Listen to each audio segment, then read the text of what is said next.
예, 계속해서 예수님께서 십자가에 달리시기 전 제자들에게 말씀하신 유훈 같이 보겠습니다. 자, 16장 7절입니다. 그러나 내가 너희에게 실상을 말하노라. 실상, 그러니까 진짜 그대로 말하겠다 이 말이죠. 실상을 말하노라. 내가 떠나가는 것이 너희에게 유익이라. 자, 예수님께서 제자들과 함께 평생을 할 수가 없고, 그리고 또 예수님께서 제자들이 기대했던 것보다 더 일찍 제자들을 떠나는 것, 또는 더 정확히 말하면 제자를 떠나는 것이 아니고 세상을 떠나는 거죠. 그것이 더 유익하다. 자, 왜 그런가 한번 보겠습니다.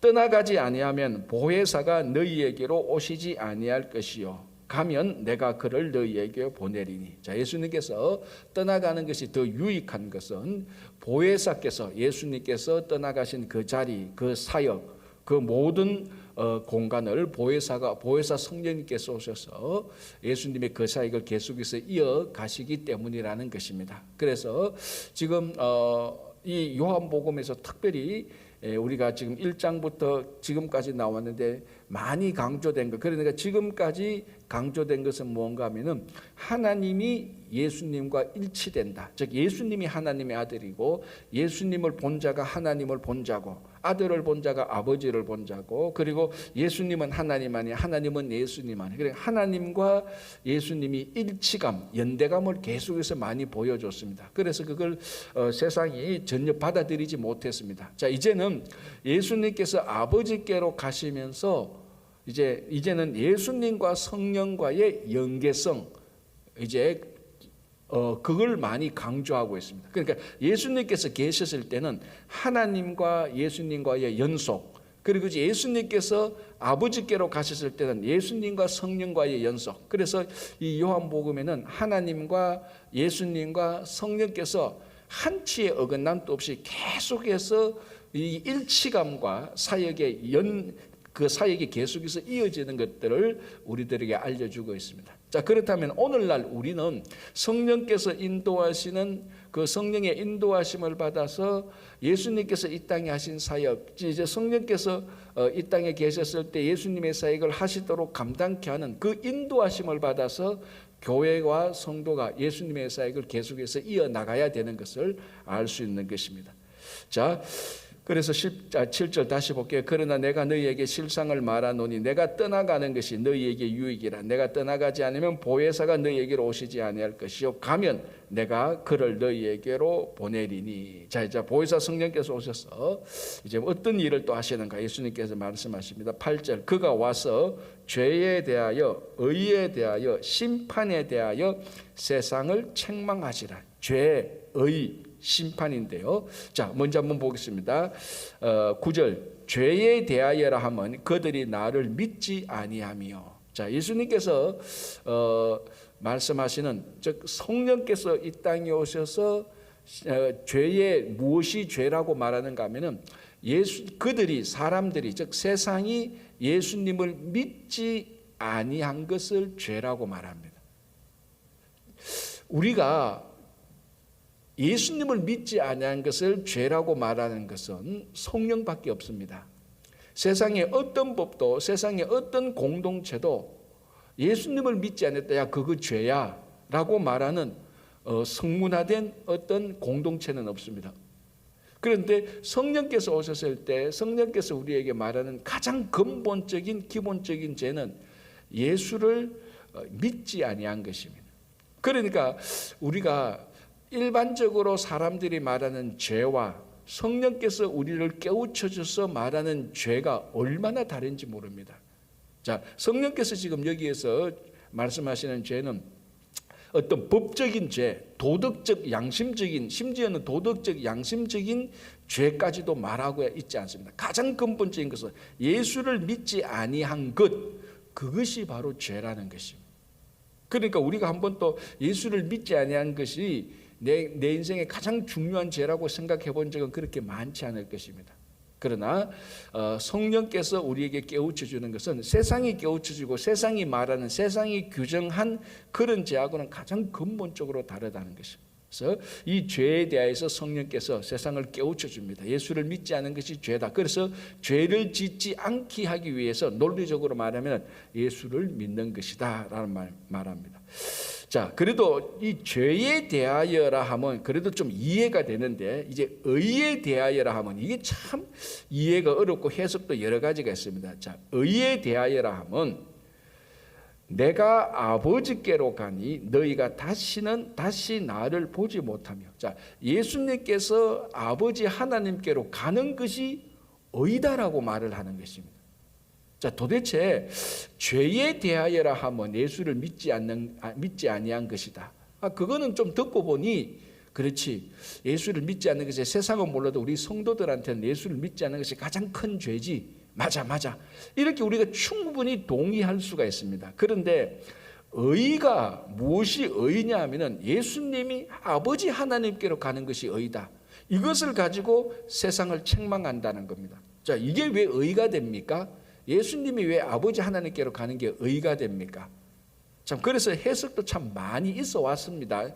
그러나 가장 이제 큰 중요한 해석은 예수님께서 아버지 하나님께로 갔다는 이 말은 아버지 하나님께서 예수님 것을, 아버지 하나님께서 아들 예수님을 맞아 주셨다는 것입니다.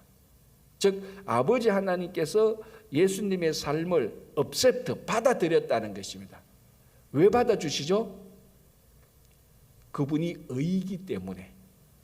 자, 우리가 하나님 나중에 우리가 죽어서 하나님 보좌 앞에 가서 그 심판, 하나님의 심판을 통과할 수 있는 가장 중요한 기준은 뭡니까? 우리가 의인인가 죄인인가 그걸 보는, 우리가 의로운가 의롭지 않은가, 그 의를 두고 하나님의 법정에서 통과할 것인지 통과 못할 것인가 결정되는 겁니다. 자, 우리가 법정에서 묻는 건 뭡니까? 네가 착하냐, 성품이 나쁘냐, 성격이 어떠냐, 인격이 성숙하냐, 인격이 성숙하지 못하냐, 법정에서 그거 묻습니까? 법정에서 그거 묻지 않습니다. 뭘 묻습니까? 네가 죄를 지었느냐 안 지었느냐, 네가 죄인이냐 의인이냐, 네가 의로우냐 아니냐, 그걸 묻는 겁니다. 뭐 잘생기든 못생기든 법정에서는 의로우면은 무죄가 되는 겁니다. 하나님의 법정도 똑같습니다. 하나님의 법정에서 우리가 다른 말로 하면 구원받는다는 것은 하나님의 심판의 법정을 통과하는 겁니다. 거기에 걸려서 죄라고 우리가 규정되지 않고, 그럼 우리가 어떻게 하나님의 심판의 법정을 통과할 수 있습니까? 예수 그리스도의 의로움, 그리고 십자가 보혈을 가지고, 쉽게 말하면 하나님의 법정에 와서 우리가 예수님의 십자가 보혈을 내어놓는 겁니다. 그러면 하나님께서 그 십자가 보혈을 보고 우리를 의롭다고 인정하고 통과시키는 겁니다. 논리적으로 말하자면. 그럼 우리가 하나님의 예수 그리스도 보혈을 어떻게 가지게 됩니까? 오직 믿음으로. 자, 그러면은 예수님께서 아버지 하나님께로 갔다, 하나님께서 예수님을 영접하셨다, 받아들였다. 그럼 거기에는 뭐가 작동한 겁니까? 의로움이 있다는 겁니다. 그래서 의롭다고 하는 것은 예수님께서 아버지 하나님께로 갔다, 즉 하나님께서 예수님을 의롭다고 받아주셨다는 것을 얘기하는 겁니다. 자, 이게 왜 세상을 책망하는 게 됩니까? 자, 세상은, 다시 말하면 빌라도 법정에서는 예수님을 뭐라고 판단했습니까? 죄인이라고 판단한 겁니다. 반역자라고 판단되어진 겁니다. 어쨌거나 빌라도가 볼 때는, 빌라도 개인적으로 볼 때는 이 예수라는 사람이 로마 법정에서 사형죄 당할 건 아니라는 개인적인 것은 자기가 개인적인 거로 그렇게 판단되었지만, 유대인들의 압력에 굴복해서 어쨌거나 그 세상이, 빌라도 법정에서 또는 세상이 예수님을 반역자라고, 예수님을 왕이라고 신성 모독을 했다고, 여러 가지 이렇게 죄목이 있습니다. 그 죄목에 의하여서 의롭지 못하다고 판결이 났습니다.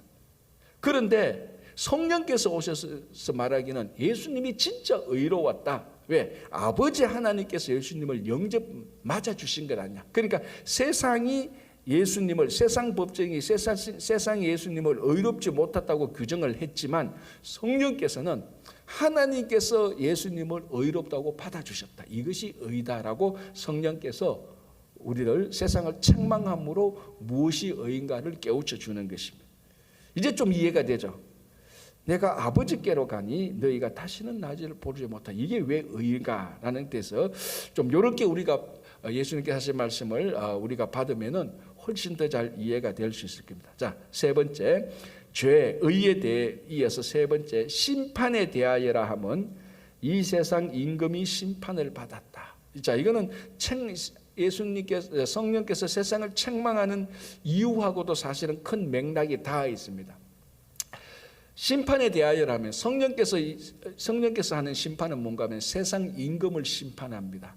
자, 이제 여기서 임금을 심판하면 그 밑에 졸개들도 자동적으로 다 심판을 받게 되는 겁니다. 그러니까 이 세상을 심판한다는 것은 세상의 임금, 왕이지 않습니까? 이 왕이 그 나라를 대표하니까 그 세상의 임금, 세상의 왕을 심판했다는 것은 세상을 심판했다는 것이고 그 졸개들 모든 사람들을 다 심판했다는 것입니다. 자, 이거는 다시 빌라도 법정 또는 세상이 예수님을 심판해 버렸습니다. 죄인이라고.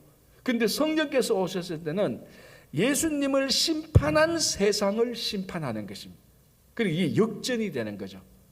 그래서 성령께서 오셔서 이 죄와 의와 심판에 대하여서 세상을 책망할 것이다 라고 말합니다. 그러면 우리가 이렇게 볼 때 성령께서 책망하는 죄와 의와 이 심판은 세상이 말하는, 세상 사람들이 말하는 세상의 어떤 도덕이나 세상의 어떤 법이나 의무가 말하는 죄와 의와 심판과는 판이하게 근본적으로 다르다는 것을 알 수 있습니다. 그래서 우리는 이제 그 다음에 말하는 게 뭐냐면은, 그래서 우리는 이 세상이 규정한 어떤 원칙, 원리에 인도되어서 살아가는 것이 아니고 성령의 인도함을 받아서 살아가게 될 것이라고 얘기합니다. 자, 13절. 그러나 진리의 성령이 오시면 그가 너희를 모든 진리 가운데로 인도하시리니. 자, 진리의 성령이 오시면, 자, 성령을 앞에서도 말씀하셨지만 성령이 어떤 영이냐? 성령에 대해서는 여러 가지 이런 영이다 저런 영이다 많은 이야기가 있습니다. 그런데 예수님께서 요한복음 15장 16장에서 말하는 성령은 14, 15, 16에서 말하는 성령은 무슨 영입니까? 진리의 영입니다. 진리의 영. 그러니까 진리의 영이 죄가 무엇인지 의가 무엇인지 심판이 무엇인지 알려준 것입니다. 진리의 영이 죄라는 것은 예수를 믿지 않는 것이 죄라고 가장 근본적으로 말했습니다. 죄라는 것은 이 세상이 예수님을 죄인이라고 규정한 그것을 뒤집어서 하나님께서 받아주시는 그것이 진짜 의다라는 것을 얘기하는 것입니다. 그리고 진리의 성령은 무엇이 심판인가를 알려줍니다. 자, 그래서 이 진리의 영이 우리를 인도할 것이다. 어디로? 진리로. 그래서 우리는 다른 데 인도함을 받는 것이 아니고 성령의 인도하심, 진리의 영의 인도함을 받아야 되는 것입니다.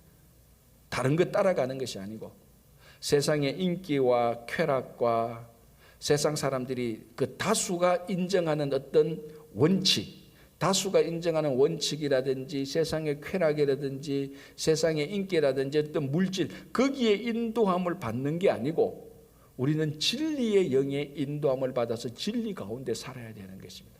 그게 성도의 삶 아닙니까? 그게 교회와 성도가 세상에서 보여주는 삶의 원칙이 되어야 되는 것입니다.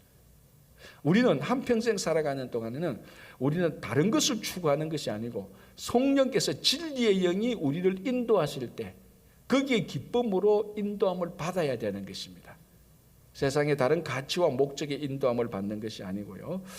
자, 그러면 성령께서 오셔서 14절, 그가 내 영광을 나타내니, 예수님의 영광 또는 하나님의 영광 같은 거니까 성령께서 하시는 것은 우리의 영광을 나타내는 것이 아니고 사람의 영광을 나타내는 것이 아니고 14절, 주님의 영광을 나타내는데, 자, 그 다음 보시기 바랍니다. 내 것을 가지고 너희에게 알리시겠습니다. 자, 성령께서 오셔서 누구 것을 가지고 세상에 알리겠다고? 예수님의 것을 가지고. 자, 성령은 진리의 영입니다. 성령은 진리의 영이고 진리의 영이 알리는 것은 무엇입니까? 무엇을 알립니까? 진리를 알리죠, 당연히. 그럼 진리가 무엇입니까? 예수님의 것이라는 것입니다. 그리고 우리에게 있어 진리는 예수님이 진리입니다. 예수님이 하신 말씀이 진리고 예수님께서 하신 사역이 진리입니다. 그래서 성령은 자유하는 영이고 성령은 진리의 영이고 성령은 정말로 모든 영이 다 될 수 있지만은 스스로 성령께서는 모든 것을 다 할 수 있지만 성령께서 이 땅에 오셔서 스스로 성령께서 제한하셔서 성령께서 스스로 자기 자신을 제한해서 성령께서 하시는 사역은 예수 그리스도의 사역에만 한정하는 겁니다. 성령께서는 예수 그리스도의 사역이 아닌 것은 안 합니다.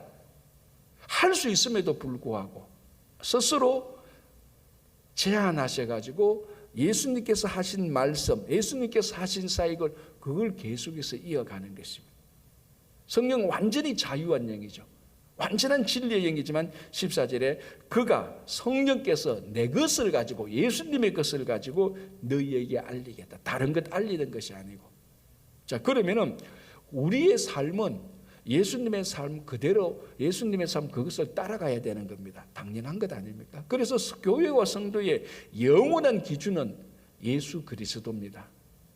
그래서 우리는 오직 한 인물, 제가 계속해서 반복해서 말씀하지만 우리의 삶은 오직 한 인물 예수 그리스도에게 완전히 초점을 맞춰서 살아가는 거예요. 왜? 성령께서도 예수님의 것을 가지고 세상에 알리겠다고 말을 하는 거예요. 자, 15절 무릇 아버지께 있는 것이 다 내 것이라. 자, 그러면 성령께서 예수님의 것을 가지고 알린다고 하는데 예수님의 것을 또 보니까 또 그게 다 아버지 하나님의 것입니다. 자, 그러면 보십시오. 성령께서 예수님의 것을 말하고 예수님의 것은 아버지 하나님의 것입니다. 그러니까 아버지 하나님의 것이 예수님의 것이고 예수님의 것이 성령께서 하시는 사역. 다시 말하면 우리 눈에 성령의 것으로 보이는 성령의 것이 예수님의 것이고 예수님의 것이 하나님의 것입니다. 지금 제가 뭘 말하려고 이렇게 말합니까? 이게 삼위일체라는 겁니다. 물론 새벽기도 때 삼위일체가 또 어떻고 이렇게 아이고 또 어려운 교리를 말하는 갑다 이렇게 생각할 수 있겠지만 그래서 요한복음을 보면은 하나님 아버지와 아들 예수님과 성령께서 얼마나 긴밀히 연관되어 있는지 완전히 일치되어 있다는 것을 우리가 볼 수 있습니다. 자, 우리의 삶은 이 삼위일체가 일치되는 것처럼 우리는 예수님과 일체돼야 되는 것입니다. 그렇죠? 자, 이제 한번 보시기 바랍니다. 16절 조금 있으면 너희가 나를 보지 못하게 하고 또 조금 있으면 나를 보리라. 여기 제자들이 헷갈려 버린 거예요. 자, 보십시오. 조금 있으면 너희가 나를 보지 않으리라고 말해놓고 조금 있으면 보겠다는 겁니다. 그리고 조금 있으면 예수님을 보겠다는 겁니까? 안 보겠다는 겁니까? 둘 다 하죠. 조금 있으면 너희가 나를 보지 못하리라. 그런데 또 조금 있으면 나를 보리라. 자, 그러니 17절 보시기 바랍니다. 제자 중에서 서로 말하되 우리에게 말씀하신 바 조금 있으면 나를 보지 못하겠고 또 조금 있으면 나를 보리라 하시며 또 내가 아버지께로 가미라 하신 것이 무슨 말씀이냐 하고 제자들이 다 헷갈리고 지금 알아듣고 있습니까? 못 알아듣고 있습니까? 못 알아듣고 있죠. 자, 그러면 여러분들은 알아듣고 있습니까? 우리는 알아듣고 있습니까? 자, 이게 우리는 이제 설명을 통해서 알 수 있죠. 자, 조금 있으면 보지 못한다. 무슨 사건을 말하는 거겠죠? 그렇죠. 십자가 사건. 또 조금 있으면 보겠다. 뭘 사건 말하는 거죠? 그러면 부활 사건을 말할 수 있고 시간을 길게 잡은 이 길게 잡은 시간을 예수님의 시간으로 조금이라 보면은 재림이라고도 말할 수 있습니다. 어쨌거나 확실한 것은 제자들이 조금 있으면 보지 못하겠고 조금 있으면 보겠다는 말을 뭘 이해 못하기 때문에 이 말을 지금 이해 못합니까?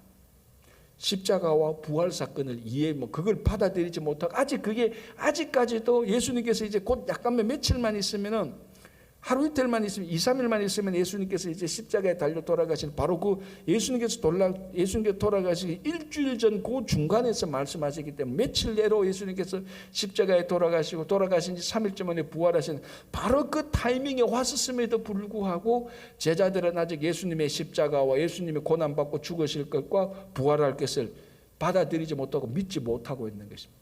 그래서 예수님께서 조금 있으면 죽고 조금 있으면 다시 볼 것이라는 그 말에 혼돈이 되는 겁니다. 이거 무슨 말이냐 이 말입니다. 또 예수님께서 아버지께로 간다니 그게 무슨 말이냐?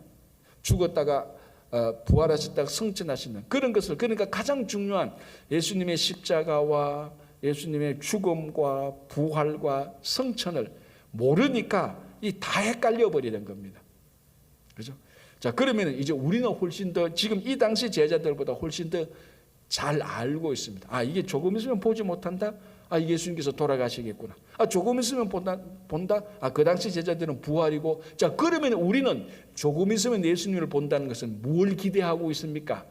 그렇죠. 예수님께서 다시 오실까. 최소한 여러분들이 지금 알고 있는 것은 요한복음의 제자들이 알고 있는 것보다 훨씬 더 많이 알고 있는 겁니다. 그죠? 자, 그러면은 이제 우리는 조금 있으면 예수님을 본다는 그 재림에 대한 소망이 우리들에게 있어야 되는 겁니다. 그죠? 자, 이제 19절 보시기 바랍니다. 18절 또 말하되 조금 있으면 이라 하신 말씀이 무슨 말씀이냐 무엇을 말씀하시는지 알지 못하노라 하거늘 제자들이 투덜대죠. 모르겠다고. 19절 예수께서 그 묻고자 함을 아시고 이르시되 내 말이 조금 있으면 나를 보지 못하게 하고 또 조금 있으면 나를 보리라 함으로 서로 문의하느냐. 너희들이 그걸 모르고 서로 헷갈려 하느냐 이 말이죠. 20절 내가 진실로 너희에게 이르노니 너희는 곡하고 애통하겠으나 세상은 기뻐하리라. 자, 이게 무슨 사건이겠죠? 십자가 사건이겠죠? 세상은 막 기뻐하고 이 제자들은 예수님을 빼앗겨 버렸으니까 자기 스승이 십자가에 달려 돌아갔으니까 애통하겠으나 세상 기뻐하리라. 그러나 너희는 근심하겠으나 너희 근심이 도리어 기쁨이 되리라. 무슨 사건 때문에? 부활 사건 때문에. 자, 이게 우리 대답은 다 잘했습니다. 그러면 실제로 우리 삶 속에서 방금 우리가 부활 사건 때문에 근심함으로 조금 있으면 기뻐하겠다. 대답은 부활 사건 때문이라고 다 말을 했는데, 알고 있는데 우리는 진짜로 부활 사건 때문에 지금 근심하고 있는 것을 기뻐할 수 있습니까? 그게 중요한 거죠. 지금은 예수님과 제자들이 나눈 이 내용은 2000년 전 사건입니다. 그래서 우리들은 이 당시 제자들이 몰랐던 것보다 훨씬 더 정확히 알 수 있습니다. 왜 제자들이 지금 헷갈려 하는지 알고 있습니다. 우리는 만약에 이 당시 예수님께서 제자들에게 묻지 않고 지금 오늘날 우리에게 와서 이 내용을 그대로 물었다면 우리는 꼬박꼬박 대답 다 했을 겁니다. 예수님께서 조금 있으면 우리를 못 본다는 건 십자가 사건 아닙니까? 예수님께서 너희들은 베드로보다 더 잘 아는구나라고 말씀하실 수 있고 우리는 꼬박꼬박 대답 다 할 수 있습니다. 그러나 더 중요한 것은 정말 부활 사건 때문에 지금 근심하나 우리가 조금 있으면 기뻐할 수 있겠느냐는 겁니다. 이제는 우리가 말한 것은 이 내용, 이 지식을 아는 것을 우리한테 요구하기보다는, 물론 이것도 중요하겠죠. 요구하기보다는 그 지식 안에 있는 그 내용을 진짜로 믿음으로 고백하고 그 고백한 가운데서 살아가고 있느냐는 겁니다. 자, 다시 볼게요. 20절 너희는 근심하겠으나 너희 근심이 도리어 기쁨이 되리라. 이게 우리가 부활 사건을 믿는다면 이걸 아멘으로 받아들여야 돼요. 지금 우리의 근심과 걱정이 부활 사건으로 인해서 모든 것이 다 기쁨으로 전환될 것이다. 그래서 또 제가 좋아하는 말 쓰지 않습니까? 이게 부활 사건 때문에 우리는 모든 게 전화위복이 되는 겁니다. 모든 하와 모든 근심과 걱정이 부활 사건으로 인해서 다 기쁨과 즐거움과 확신된 일로 다 전환시키는 겁니다. 그게 부활의 능력입니다. 그렇죠? 자, 21절에 그래서 여자가 해산하게 되면 어떻게 내가 애를 낳을까 근심하지만 애를 낳으면 또 기뻐한다. 전부 다 그에 대한 비유적인 말씀이 되는 겁니다. 그죠? 자, 22절 지금은 너희가 근심하나 내가 다시 너희를 보리니 너희 마음이 기쁠 것이요 너희 기쁨을 빼앗을 자가 없으리라. 자, 부활로 인하여서 받은 기쁨은 세상이 빼앗을 수 없을 것이라고 확신을 해주는 겁니다. 자, 24절 지금까지는 너희가 내 이름으로 아무것도 구하지 아니하였으나 구하라 그리하면 받으리니 너희 기쁨이 충만하리라. 자, 여기 되어 있죠. 구하라 주실 것이다. 우리가 안 구하기 때문에, 자, 우리가 못 받는 것 두 가지, 구하지 않기 때문에. 두 번째는 우리 욕정을 위해서 쓰려고 구할 때 우리는 그거는 받지 못합니다. 그래서 오늘 예수님께서 주님의 이름으로 무엇이든지 구하라. 그러면 받을 것이다. 우리 마태복음 7장에서 구하라. 그러면 너희에게 주실 것이라고 예수님이 약속하고 있습니다. 여러분, 여러분들의 친구가 약속하는 것은 100%못 믿죠. 뭐 믿을 친구도 있겠지만 100% 믿을 수가 없습니다. 그러나 예수님이 우리에게 약속한 것은 100% 믿으시면 됩니다. 구하라. 그러면 받을 것이다라고 얘기를 하는 것입니다. 자, 25절. 이것을 비유로 너희에게 일렀거니와 때가 이르면 다시는 비유로 너희에게 이르지 않고 아버지에 대한 것을 밝히 이르리라. 자, 제자들에게 우리가 마태, 마가, 누가, 요한 또 보면은 많은 내용들을 비유로 말씀했습니다. 특별히 하나님 나라에 대한 것은 전부 다 비유로 말씀했습니다. 왜? 하나님 나라를 비유로 말하고 설명을 하면 알아듣지를 못합니다. 그래서 이 설명보다 더 정확하게 알아듣게 말하는 게 비유죠. 그래서 우리가 설교자들이 막 열심히 설명합니다. 본문은 이건 이렇고 저렇고 막 설명을 해도 못 알아들어요. 그러다가 설교하다가 그럼 때려치우고 제가 다른 얘기 하나 할게요. 그 얘기 딱 하는데 빵 터지는 거예요. 아, 그게 그거예요. 그만큼 비유가 쉽게 알아듣도록 얘기하는 겁니다. 그런데 이 비유를 알아듣기 위해서는 공통적인 경험이 있어야 됩니다. 그렇잖아요. 공통적인 경험과 같은 문화와 같은 경험이 있어야 비유로 말할 때 알아듣습니다. 내하고 문화가 다르고 내하고 경험이 다르고 내하고 가치관이 다르고 내하고 삶의 경험이 다른데 자기만 알고 있는 비유를 말하면 이게 접촉이 안 되는 거예요. 그래서 이 비유는 어떤 사람들한테는 되게 쉽고 어떤 사람들한테는 오히려 더 어려운 거예요. 그렇죠? 자, 이것을 비유로 너희에게 일렀다. 그런데 이 제자들에게 비유로 일렀는데 어떨 때는 제자들이 다 못 알아들은 것도 있었습니다. 씨 뿌리는 비유는 제자들이 다 못 알아듣기 때문에 예수님께서 나중에 제자들을 따로 불러서 설명을 해주기도 했었습니다. 그죠? 자, 이것을 비유로 너희에게 일렀거니와 때가 이르렀으면 다시는 비유로 너희에게 하지 않고 아버지에 대한 것을 밝히 말하겠다. 환하게 말하겠다. 이거는 문화와 경험과 가치에 상관없이 예수님께서 밝히 말하는 겁니다. 자, 1 더하기 1은 2다. 여기 비유가 필요합니까? 안 필요합니까? 이거는 그냥 1 더하기 1로 이렇게 밝혀주는 게 훨씬 더 낫습니다. 자, 이것처럼 때가 이르면은 예수님께서 제자들에게 밝히 말하겠다. 분명히 말하겠다고 얘기를 했습니다. 그죠? 자, 한번 보시기 바랍니다. 28절. 내가 아버지에게서 나와 세상에 왔고 다시 세상을 떠나 아버지께 가노라 하시니 제자들이 말하되 지금은 밝히 말씀하시고 아무 비유도 하지 아니하시니 우리가 지금에야 주께서 모든 것을 아시고 또 사람의 물음을 기다리지 않는 줄 아나이다. 이로써 하나님께로부터 나오심을 우리가 믿사옵나이다. 자, 때가 되어서 예수님께서 밝히 말씀하셨습니다. 그제야 제자들이 예수님께서 아버지 하나님께로부터 오신 것을 우리가 믿습니다라고 말합니다. 자, 그러게 예수님께서 31절에 예수께서 대답하시되 이제는 너희가 믿느냐라고 말합니다. 자, 이 말은 31절은 분명히 예수님께서 제자들에게 하신 말씀입니다. 이제는 너희가 나를 믿느냐라고 말씀하셨습니다. 그러나 이 말씀이야말로 진짜로 지금 오늘 2020년 7월 오늘 우리에게 이 말씀은 예수님이 우리들에게 하는 말하고 똑같습니다. 예수님께서 우리에게 말하는 이제는 너희가 믿느냐. 우리가 성경을 보고 기도를 하고 예배를 드리고 교제를 하고 이렇게 하면서 자, 이제는 2020년이 된 7월 예수를 믿은 지 5년이 되고 10년이 되고 50년이 되고 자, 이제는 너희가 믿느냐.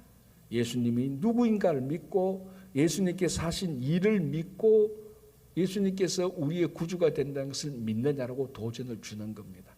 물론 새벽 기도에 나오신 분들 정도면은 이 말씀을 안 믿는데 어떻게 나왔겠습니까? 사실은 그죠. 그래서 여러분들은 분명히 믿을 것이라고 제가 믿습니다. 여러분들이 이걸 믿을 것이라고 제가 믿습니다. 중요한 것은 이 믿음에서 한치도 벗어나지 마시고 굳건히 끝까지 견고히 이 믿음을 지키시기를 바랍니다. 자, 세상이 얼마나 우리의 믿음을 해치려고, 우리 믿음을 의심하게 하려고 세상에 일어나는 일들, 세상이 우리들에게 전해주는 소식들, 이 가운데 99.9%가 전부 다 우리 믿음을 해치는 소식들밖에 없습니다. 정말. 그래서 저는 끝까지 이 믿음을 끝까지 경고히 지키기 위해서 계속해서 말씀에 충실하고 예배에 충실하고 우리가 들었던 말씀을 또 세상에 나가서 실천하는데 충실하시기 바랍니다. 자, 믿는다는 것은, 자, 이제 우리가 한 가지 또 더 생각해. 믿는다는 것은 그 믿는 바를 행한다는 말하고 같은 의미가 있습니다.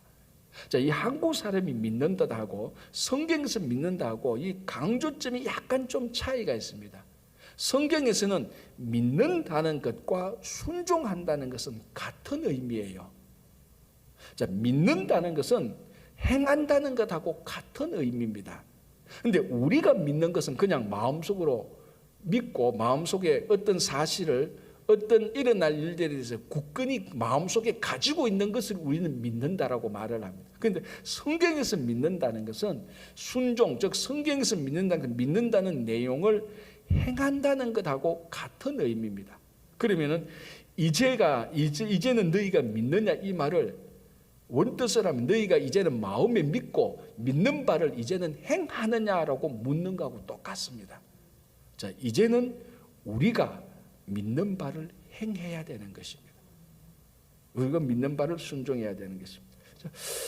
자, 예수님께서 다시 32절 같은 맥락, 보라 너희가 각각 다 제 곳으로 흩어지고 나를 혼자 둘 때가 오나니, 십자가 사건 말하죠. 다 흩어지고 예수님은 혼자 십자가에 달렸고 그 십자가에 달린 예수님 때 아무도 없었습니다. 다 사라졌습니다. 딱 두 명이 있었죠. 좌우편에 강도 둘이 같이 달렸습니다. 그죠? 그러나 이 제자들은 다 흩어졌습니다. 그때 예수님은 혼자 있는 것이죠, 사실은.